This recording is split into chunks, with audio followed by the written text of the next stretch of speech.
আসসালামু আলাইকুম। ভারতীয় ভিসা প্রত্যাশী বন্ধুরা, আবারও ট্যুরিস্ট ভিসার একটি বিশাল আপডেট নিয়ে আপনাদের সামনে আমি উপস্থিত হয়েছি। এটি অবশ্যই আপনাদের জন্য স্বস্তিদায়ক আপডেট হবে বলে আমি মনে করছি। আর এই ট্যুরিস্ট ভিসার গুরুত্বপূর্ণ আপডেটটি নিয়ে পুরো ভিডিওতে সম্পূর্ণভাবে বিস্তারিত আলোচনা করব। তাই ভিডিওটি একটুও না টেনে সম্পূর্ণ ভিডিওটি দেখতে থাকুন। প্রতিনিয়ত সবার আগে ভারতীয় ট্যুরিস্ট ভিসার গুরুত্বপূর্ণ, স্বস্তিদায়ক, ঝামেলামুক্ত সকল আপডেট ও শান্তিপূর্ণ ভারত ভ্রমণের জন্য আমাদের এই ছোট্ট চ্যানেলটির পাশে থাকুন। আর যদি আমাদের এই চ্যানেলের নতুন দর্শক হয়ে থাকেন, তাহলে চ্যানেলটিকে সাবস্ক্রাইব করতে ভুলবেন না। সকলকে স্বাগতম জানিয়ে ট্যুরিস্ট ভিসা চালু আবেদনের সম্পূর্ণ প্রক্রিয়া ও প্রয়োজনীয় কাগজপত্র সম্পর্কে পুরো ভিডিওতে ধাপে ধাপে আলোচনা করব এবং ভিডিওটির শেষের দিকে গুরুত্বপূর্ণ কিছু টিপস জানাবো। তো চলুন বন্ধুরা, শুরু করা যাক। আজ 15 জুলাই 2025 অনুযায়ী ভারতীয় ট্যুরিস্ট ভিসার বর্তমান পরিস্থিতি নিয়ে কিছু মিশ্র তথ্য পাওয়া যাচ্ছে। কিছু সূত্র বলছে যে ট্যুরিস্ট ভিসা শিথিল করা হয়েছে এবং চালু আছে। আবার কিছু সূত্র বলছে যে এটি এখনো সম্পূর্ণরূপে চালু হয়নি। সবচেয়ে নির্ভরযোগ্য তথ্যের জন্য ভারতীয় হাই কমিশন ঢাকা এর অফিসিয়াল ওয়েবসাইটে নজর রাখা জরুরি। তাদের সর্বশেষ সংবাদ বিজ্ঞপ্তি অনুযায়ী ভারতীয় ট্যুরিস্ট ভিসার বর্তমান অবস্থা: সরাসরি ট্যুরিস্ট ভিসার নিয়ম শিথিলকরণ।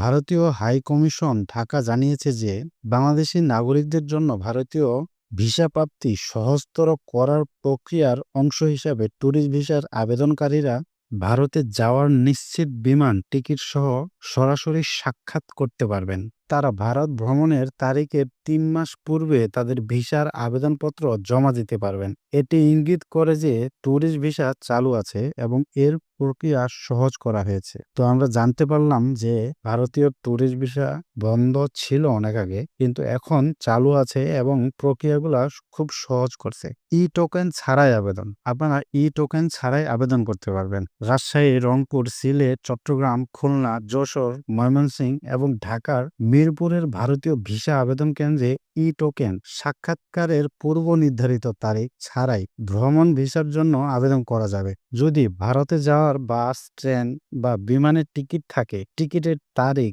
ভিসা আবেদন জমা দেওয়ার 1 মাসের মধ্যে হতে হবে। কিছু বিপরীতমুখী তথ্য আছে। কিছু গণমাধ্যম রিপোর্ট যা এপ্রিল এবং জুন 2025-এর জানা 25-এর থেকে জানা যাচ্ছে যে রাজনৈতিক অস্থিরতার কারণে ট্যুরিস্ট ভিসা প্রদান সাময়িকভাবে বন্ধ ছিল বা এখনো সম্পূর্ণরূপে চালু হয়নি। তবে ভারতীয় হাই কমিশনার সরাসরি বিজ্ঞপ্তিতে শিথিলতার কথা বলা হয়েছে। তো বন্ধুরা, এখন আমরা জানতে পারলাম যে ট্যুরিস্ট ভিসা শিথিলতার কথা জানিয়েছে ভারতীয় হাই কমিশনার। তো আপনারা বুঝে শুনে দালাল ছাড়া নিজেরাই আবেদন করে নেবেন। তো আবেদনের সম্পূর্ণ প্রক্রিয়া সম্পর্কে আমি আপনাদেরকে একটা ধারণা দেব এখন। অনলাইন আবেদন ফর্ম পূরণ: ভারতীয় ভিসা অনলাইন পোর্টাল বা আইভেক এর ওয়েবসাইটে প্রবেশ করে পর্যটন ভিসা নির্বাচন করুন। পাসপোর্টের সাথে মিল রেখে সকল তথ্য সতর্কতার সাথে পূরণ করুন। আপনার 2x2 ইঞ্চি আকারের সাম্প্রতিক রঙিন ছবি, সাদা ব্যাকগ্রাউন্ড, অবশ্যই সাদা ব্যাকগ্রাউন্ড আপলোড করুন। পূরণকৃত ফর্মের প্রিন্ট কপি দুটি আলাদা A4 পাতায় এপিট করে বের করুন। অবশ্যই দুটো আলাদা করতে হবে এবং এপিট করে বের করতে হবে। 2 নম্বরে ছবি সংযুক্তি ও স্বাক্ষর: আবেদনপত্রের উপরের ডান দিকে আঠা দিয়ে ছবি লাগান এবং ছবির নিচে ও দ্বিতীয় পৃষ্ঠার শেষে আপনার পাসপোর্টের স্বাক্ষরের সাথে মিল রেখে স্বাক্ষর করুন। অ্যাপার্টমেন্ট বুকিং: প্রয়োজন হলে অ্যাপার্টমেন্ট বুকিংও করে রাখতে পারেন। আইভিএফ ওয়েবসাইটে গিয়ে অ্যাপার্টমেন্টের তারিখ ও সময় নির্বাচন করে বুকিং নিশ্চিত করুন। কিছু ক্ষেত্রে ওয়াক ইন আবেদনও গৃহীত হতে পারে, তবে অ্যাপার্টমেন্ট করে যাওয়া ভালো। 4 নম্বরে অনলাইনে অথবা আইভিএফ কেন্দ্রে ভিসা ফি পরিশোধ করুন। ফির পরিমাণ পরিবর্তন হতে পারে, তাই বর্তমান ফি আইভিএফ ওয়েবসাইট থেকে নিশ্চিত হবেন। প্রয়োজনীয় কাগজপত্র যেগুলো লাগবে সেগুলো সম্পর্কে ধারণা দেওয়ার চেষ্টা করছি। মূল পাসপোর্ট: আপনার পাসপোর্টের মেয়াদ ভিসা আবেদন করার তারিখ থেকে কমপক্ষে 6 মাস থাকতে হবে। পাসপোর্টের অন্তত 2টি সাদা পাতা থাকতে হবে। যদি আপনার পুরনো পাসপোর্ট থাকে, তবে নতুন পাসপোর্টের সাথে অবশ্যই পুরনো পাসপোর্টও জমা দিতে হবে। পাসপোর্টের প্রথম 8 পৃষ্ঠা এবং শেষ পৃষ্ঠার ফটোকপি লাগবে।